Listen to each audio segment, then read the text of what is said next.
Kung pananglitan magkuyog mo sa imong mga ka barkada or pranang mga reunion nya mataymingan nga nakabsa na mo pagkaon nya 40 mo kabuok nya 7 na lang kabuok pan, malipay pa mo dili?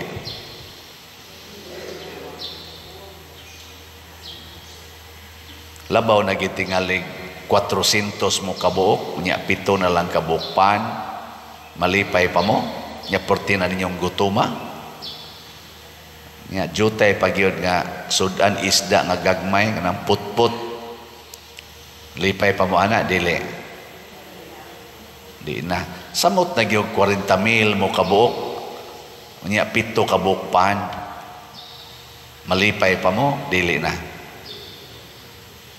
Si Kristo nagpasalamat sa Dios tungod sa 7 kabuok pan og sa gagmayng isda, jutay nga gagmayng isda, aron iyang ipakaon sa gutom na kaing mga tao nga hapit na gani kuyapis ka gutom nga 4,000 kabuok. Unsa may pasabot ana? Ilingay mong tupad, nakasabot ka na? Nganong nagpasalamat si Jesus ngadto sa Dios tungod sa 7 kabuok pan o jutay gagmayng isda aron iyang ipakaon sa 4,000 katao? Wa mo kasabot? Wa sad ko kasabot. Tungod sa iyang dakong gugma sa Dios. Ang gugma ni Kristo sa Ginoo why gitawag na to bag perfect, wa gyoy gamayng duda. Kita madudahon man kita. Pagkakita ni Kristo nga naay 7 kabuok pan ug jutay gagmayng isda, iya dayong gihuna-huna nga kini gihatag sa akong amahan. Gift ni, grasya ni, gikan sa akong amahan. Nya ako ning ipaambit. Wa na siya maghuna-huna og mapaigo ba o dili, kay ang iyang gugma sa amahan nga namuhatag yung grasya, why duda. Ana, mo to nga paghatag niya, ang resulta gisigihag padaghan sa amahan. Kay nahigugma man siya. Nya ang amahan, ang Dios amahan, wa may limit ang iyang gahom. Iyang gisigihag hatag. Pareha ninyo ba mga ginikanan, kanang inyong anak nga masinupakon kaayo, kusog ay mo reklamo sa inyong ihatag, tagaan pa na ninyo, dili na? Sama mo, mga amang mo, di mo tingog. Di na oy, kasabaan pa na nimo.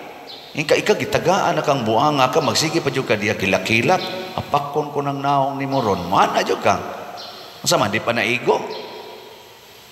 Labi na maginang imo diha, mana ka. Pero ang anak nga di gyud mo reklamo, nya kada niya kadawat, madaghan og majutay ang imong ihatag, magsigig pasalamat nimo, muparaig nimo, mudaig nimo, ganahan kay ka magsigig dugang og hatag, no? Mo na siya. Sige, lingay mong tupad. Ing na nakapasalamat kas Ginoo ng imong kilay. Ing na. Gamay ra man gina ina nakapasalamat kas Ginoo na imong kilay o imo na nang gikis-kis.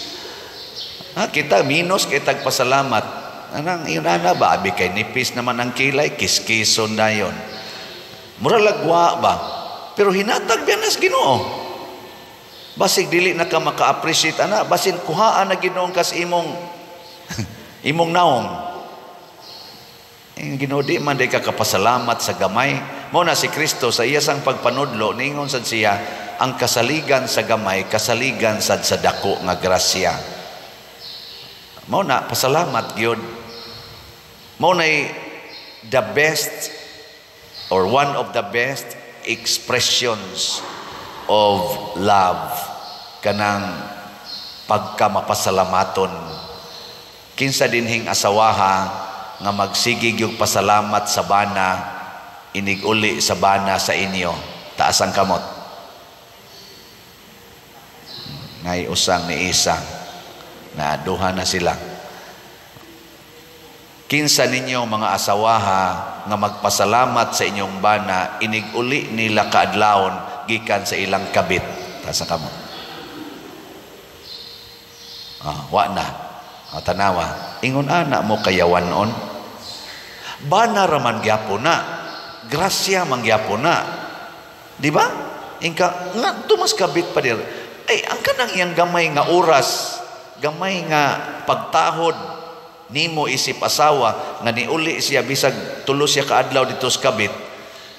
Igo na ng pasalamatan. Uy kasadi na gyud mo uli. Di ba? Di ka ka-appreciate anang gamayng oras niya, nagihatag nimo, niya motog siya kadiyot sa inyo, niya maligo o man balik na sa skabit. May na lang na nakatog o kadiyot. Di mo ka-appreciate ana. Tuan na. Mao na, minus sa kayo mong pinalitan og slat. Nga naman, magsige magkwenta.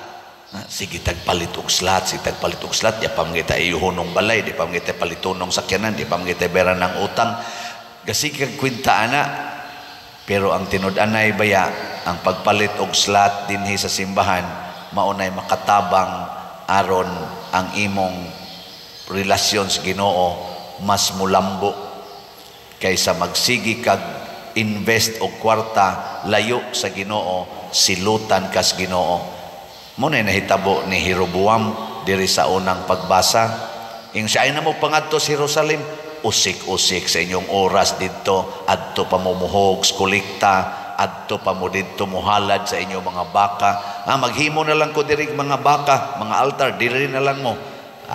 Sukuas Ginoo, gisilutan si Jeroboam nilingay mong tupad. Inagusto kan silutan. Inyo ba kung totoo kag hait kayo? Ako ra ganin ang gi-explain ang atong gibasa. Pero salamat ha nga doon natay mga igsuon nga naningkamot gyud pagpakita sa ilang gugma na malit gyud slots.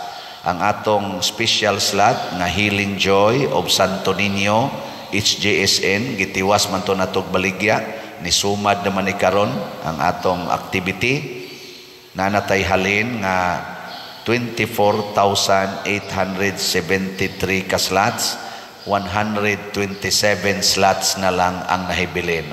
Pakpak. Mahurot na gini karong adlaw. So din ata ni mamaligya ugma. So ugma ato na lang yang isulti og pilagi atong tanang halin.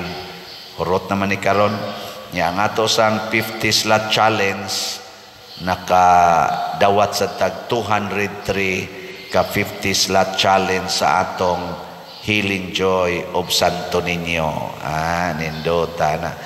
Nya sunod ang atong SBF dag kaning atong paras kumbinto kaninoon daghan-daghan pagitanig palitonon pero pasalamat kita sa Ginoo niabot na og 10,302 ang atong halin na apay 49,698 ka slots na available. Pagpakan niya po nato. Salamat kayo. Nya usbo nako pagpahibalo nga open ang atong DSAP katong Divine Salvation and Prosperity katong atong investment slot nga 500,000 pesos nya tag 25% per annum nga interest rate. Ato ning gi-open pagbalik. Una, daghan ang nihangyo na pwede pa bag mo invest sila para sa ato dihang himuonon nga kulumbari. Nakadawat na tag 160 ka slots. Unya napamay nihangyo, so ni-open ta pagbalik, pwede na mo invest. Pero ang ato rang dawaton dili nang saad-saad.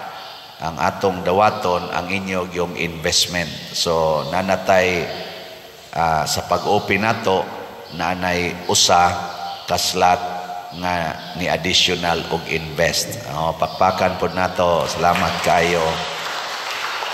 Makatabang man na kay daghan pamantag gastuanan sa atong pag-process aning atong kulumbari. Daghan kayong mga requirements, daghan pa kay bayronon. Nya mao na nga muagi kita na tanan aron mapakita nato ang atong gugma sa pag-alagad o gugma sa atong mga authority dinhis kalibutan. Ato ginang agion tanan. Nya mao na atong i-invest. Bulahan kadtong mapasalamaton kay mahimo sad silang manggihatagon ug mahigugmaon. Si Santa Scholastica naa ni siya'y motto nga nag-ingon, he who loves more can do more. Kinsa siyang nahigugma og dako makabuhat sa dagko. Nakasabot mo ana? Wa mo kasabot. Kung dako taggugmas Ginoo, dagko sa tagmabuhat. Muna si Kristo kay nahigugma magmaayo sa amahan, dako kay siyang nabuhat. Kaya niya ang tubig himuong bino, ang 7 kapan makapakaon og 40,000 katao, masubraan pag 7 ka bukag. Ang patay pwede niyang buhion, ang mga masakiton usar lang kahikap, maayo ang mga giyawaan, mga wa ang yawa tungod sa iyang dakong gugmas Ginoo. Si Santa Scholastica nag-istorya ni siya ang iyang maguwang si San Benedicto dito kilid kay silingan naman ni silang monasteryo. Dito sila nag-istorya sa boundary outside sa monasteryo ni gipuy-an ni Saint Benedict. Istorya sila maayo the whole day, sharing sila about life, about God. Pagkagabi na humagpanihapon, ingon na ang iyang igsoon si Saint Benedict, muuli na ko sa akong house dito sulod. Ingon sad si Santa Scholastica, ayaw sag uli, gusto ko mag-istorya tahangtod sa buntag. Ingon, nayabag ka diha, ayaw ana, muuli ko kay dili maayo sa mga monghi o mongha nga magsigig mabuntagan outside sa monasteryo. Pagtubag ani ni Saint Benedict kuno, ning ubo sa lamisa si Santa Scholastica og nagampo sa Ginoo. Nya pagyanghag sa iyang ulo, mi dugdog, mi kilat ug miuwan porting kusuga nga way usa nilang makabiya sa lugar. Nya ningon dayon Santa Scholastica, sige, uli na. Ingon dayon si Saint Benedict, pasayloon takas Ginoo aning imong pagka stubborn. Siya dili man ko stubborn, mas nahigugma lang ko sa Ginoo kay kanimo. Mo nang nakahimo ko ani, ikaw man ka mosugot sa kung hangyo, ang Ginoo ni sugot man pundo diha kay magstorya takotob sa buntag kay mao nay pagbuot sa Ginoo. Mao to napugos si Saint Benedict, nagsigi sila istoryahan ay parte Ginoo hangtod pagkabuntag. Nya mga 3 days after, nakita ni Saint Benedict gikan sa monasteryo sa iyang igsuon nga misaka ang iyang kalag ngadto sa langit nga malipayon. Nindot no. Tanawa, di ba kamong naminaw sa kungwali nga taas-taas, pwede na mo mamatay. Kamong gaduka-duka, kaya di na mo ganahan maminaw, peligro mong maimperno. Nya pun ipagina, kamong naminaw suwali, o nya nalipay, o nya mo palit og slat, pwede na gyud mong malangit, or adto na gyud mo sa langit. Kamong gasigi dihag bungol-bungol, na miligro mo, kay wa mo mahigog magmaayo. Nya kining pare, asa man ipadong, sige baligyang slat. Secret. Sige, manindog na ta.